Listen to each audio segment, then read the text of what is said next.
Os três grandes mistérios não resolvidos do universo. A primeira pergunta, por que as coisas caem para baixo? A segunda pergunta, por que o tempo fica mais lento perto de um buraco negro? A terceira pergunta, por que o GPS precisa levar a relatividade em conta para funcionar com precisão? Se você não sabe responder a essas três perguntas, então assista a este vídeo com atenção, porque, depois de assistir, você vai perceber que tudo o que achava saber sobre este mundo talvez esteja errado. Vamos começar pela primeira pergunta, por que a maçã cai no chão? Você com certeza vai dizer que é por causa da gravidade da Terra, mas essa resposta talvez esteja errada desde a raiz. Porque a gravitação universal é um dos fenômenos mais fundamentais do universo. Ela faz com que os objetos tenham uma tendência a se aproximar uns dos outros. A maçã cai em direção ao solo. A Lua gira em torno da Terra. A Terra gira em torno do Sol. Tudo isso acontece por causa da gravidade. É ela que impede esses corpos celestes de se afastarem uns dos outros. Visto assim, é fácil pensar que a gravidade é uma força que atrai objetos de acordo com a sua massa. Quanto maior a massa de um objeto, mais forte é a atração que ele exerce sobre os outros. Usando esse modelo da gravidade como uma força,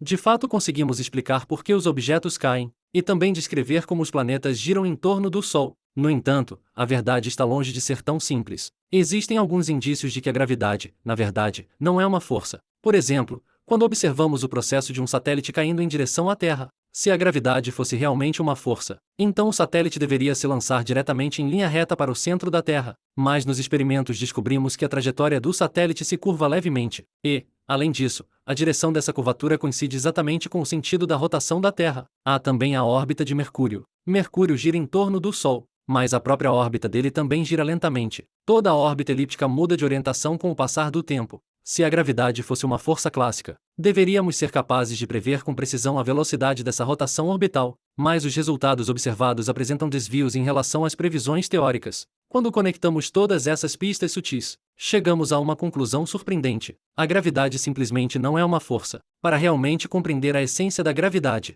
precisamos derrubar completamente nossas concepções pré-estabelecidas sobre este mundo, sobre todo o universo, sobre o espaço e sobre o tempo. Isso é a relatividade geral. Toda a teoria da relatividade geral é construída quase inteiramente sobre um princípio chamado princípio da equivalência. O princípio da equivalência afirma que todos os objetos caem da mesma maneira. Ele nos diz que a queda livre não é o resultado da ação de uma força, nem é um movimento acelerado. Porque a queda livre é o estado de movimento mais natural para todos os objetos. Quando um objeto cai na Terra, isso é, na verdade, equivalente ao objeto estar em repouso, e é o solo que está acelerando em sua direção. Isso soa como uma completa inversão do seu senso comum, não é? Mas essa é a realidade, totalmente oposta à nossa intuição. Cair é o estado natural, e ficar parado, obedientemente, sobre o chão, na verdade significa que você está constantemente resistindo à queda livre. Significa que, a todo momento, você está suportando uma aceleração para cima. É por isso que só sentimos o nosso peso, depois que nossos pés tocam o chão, durante a queda livre. O seu corpo segue a forma mais natural de movimento, e você não sente peso algum. Somente quando seus pés entram em contato com o solo, e o movimento de queda é interrompido, é que você sente o que chamamos de gravidade. Mas, na verdade, é o chão impedindo que você continue esse movimento natural. Portanto, no quadro da relatividade geral, a gravidade deixa de ser uma força. Pode-se até dizer que a gravidade simplesmente não existe, ela é apenas uma ilusão. Se os objetos parecem estar caindo ou sendo atraídos, não é porque alguma força misteriosa esteja puxando-os, mas porque eles estão seguindo a natureza, permanecendo em repouso. Apenas acontece que o universo em que eles estão tem uma estrutura geométrica curva. Os objetos não se atraem mutuamente, eles apenas se movem ao longo de suas próprias linhas retas. O problema é que, ao mesmo tempo, eles usam a sua própria massa para curvar o espaço-tempo ao redor. É exatamente essa curvatura que afeta as trajetórias de movimento dos outros objetos. Essa é a ideia central mais profunda da relatividade geral. Todos os objetos com massa distorcem o espaço-tempo ao seu redor. Podemos imaginar o universo como uma gigantesca malha, uma estrutura tecida por espaço e tempo. Quando um objeto com massa aparece nessa malha, ele puxa e deforma o espaço-tempo ao redor. Então o conceito de distância muda, o conceito de direção muda, e até a velocidade com que o tempo passa muda. Tudo é distorcido e transformado pela presença desse objeto. Em seu estado natural, os objetos sempre tendem a se mover em linha reta. Se jogarmos uma maçã no vácuo do espaço interestelar, ela seguirá indefinidamente por uma trajetória perfeitamente reta, com velocidade constante. Mas e se jogarmos essa maçã perto de um objeto de grande massa, como a Terra? A massa da Terra curva o espaço-tempo ao redor. As linhas retas originais são distorcidas e dobradas, todas convergindo em direção à Terra. Assim, quando soltamos a maçã, ela, na verdade, continua se movendo em linha reta. Apenas acontece que essa linha reta já foi curvada pela massa da Terra, e, Como resultado, a maçã se aproxima gradualmente do solo. Esse efeito é o que chamamos de gravidade. Quando um objeto tem uma massa extremamente grande, ele pode distorcer a estrutura de todo o universo, fazendo com que todas as linhas retas ao redor se curvem em sua direção, e, assim, tudo ao redor passa a se mover ao longo dessas linhas curvadas, aproximando-se cada vez mais desse objeto de grande massa. Para entender melhor isso, vamos imaginar dois cenários. No primeiro cenário, duas pessoas estão em um plano completamente plano. Cada uma caminha para frente ao longo de uma linha perfeitamente reta. Como o plano é plano, suas trajetórias permanecem paralelas para sempre, e nunca se encontram. No segundo cenário, também são duas pessoas, mas desta vez elas estão na superfície da Terra. Cada uma caminha em linha reta em direção ao norte. A Terra é uma esfera, uma superfície curva. O que acontece então? Embora ambas estejam andando por linhas perfeitamente retas, algo estranho acontece. Quando elas chegam ao Polo Norte, as duas se encontram, embora cada uma tenha seguido um caminho reto. Como a superfície da Terra é curva, as próprias linhas retas também são curvas nessa superfície. Assim, essas duas pessoas sentem como se houvesse uma força misteriosa, puxando-as uma em direção à outra, fazendo com que se aproximem gradualmente. Com esse exemplo, conseguimos entender melhor como a gravidade surge da curvatura do espaço-tempo. Os objetos parecem estar se atraindo mutuamente, suas trajetórias parecem estar convergindo, mas, na realidade, tudo isso acontece apenas porque as linhas retas são distorcidas em um espaço-tempo curvo.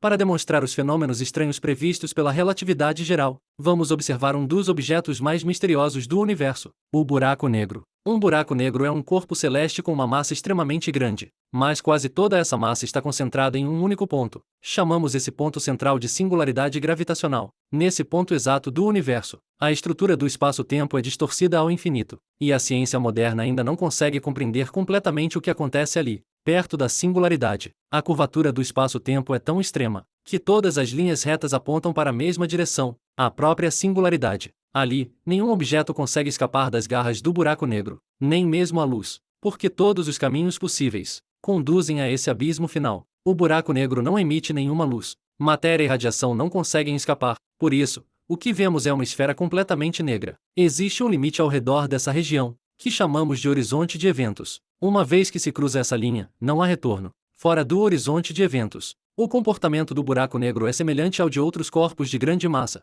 mas, ao se aproximar do horizonte, é impossível manter uma órbita estável, girando ao redor do buraco negro. A distorção do espaço-tempo é intensa demais, e o movimento dos objetos se torna caótico e imprevisível. No entanto, quando você está suficientemente longe do horizonte, é perfeitamente possível orbitar o buraco negro de forma estável. Curiosamente, a luz vinda de galáxias distantes, quando passa perto de um buraco negro, se curva. Podemos observar imagens distorcidas de estrelas que estão atrás do buraco negro. Esse fenômeno é chamado de lente gravitacional. Existe ainda um fenômeno ainda mais estranho. Quando um buraco negro gira, se a sua velocidade de rotação for suficientemente alta, ele arrasta consigo a própria estrutura do espaço-tempo ao redor. Um objeto que cai diretamente em direção ao buraco negro terá sua trajetória desviada por essa rotação, curvando-se no mesmo sentido da rotação do buraco negro. Esse efeito bizarro também se aplica à Terra. A rotação da Terra também desvia levemente a trajetória dos objetos em queda. Agora vamos falar do fenômeno mais desconcertante de todos: a dilatação do tempo gravitacional. Quando você se aproxima de um objeto de grande massa, as linhas retas que você percorre não são distorcidas apenas no espaço, mas, mais importante ainda, também na dimensão do tempo. Por isso, a velocidade com que o tempo passa muda de acordo com a sua distância em relação ao objeto de grande massa, longe de um buraco negro. A curvatura do espaço-tempo é quase imperceptível, e o tempo flui de maneira semelhante ao resto do universo. Mas, à medida que você se aproxima cada vez mais do buraco negro, você percebe que o seu relógio passa a andar cada vez mais devagar, perto de um buraco negro. O espaço-tempo é distorcido de forma tão extrema que, enquanto para você passa apenas um segundo, para um observador distante pode ter passado um ano inteiro. De modo geral, quanto mais perto você estiver da fonte gravitacional, mais lentamente o seu próprio tempo flui. Por exemplo, se compararmos os relógios de duas pessoas, uma em pé na base da Torre Eiffel e a outra no topo da torre, descobrimos que o relógio da pessoa na base anda um pouquinho mais devagar, porque ela está mais próxima do centro da Terra. Quanto exatamente mais lento? Aproximadamente, ao longo de um ano, a pessoa na base envelhece cerca de 1 microsegundo a menos do que a pessoa no topo. Esse efeito, embora extremamente pequeno, é crucial. Por exemplo, ao projetar satélites de GPS, é indispensável levar em conta com precisão esse efeito de dilatação do tempo, para garantir que os relógios dos satélites permaneçam sincronizados com os relógios no solo. Caso contrário, o seu sistema de navegação apresentaria erros graves. Em resumo, a relatividade geral nos fornece um quadro completo para compreender os fenômenos gravitacionais. Quando objetos de grande massa existem no espaço-tempo, eles distorcem a geometria ao redor, curvando todas as linhas no espaço e no tempo, o que faz com que as trajetórias dos objetos ao redor sejam desviadas, e também altera a forma como eles percebem o tempo, além de explicar a gravidade. A relatividade geral também trouxe muitas outras previsões surpreendentes. Isso é a relatividade geral, uma teoria insana que nos diz que a gravidade não é uma força, que cair é, na verdade, permanecer em repouso, e que mudou completamente a nossa compreensão do universo. E o mais incrível é que, ao longo de mais de 100 anos, ela resistiu a todos os testes experimentais.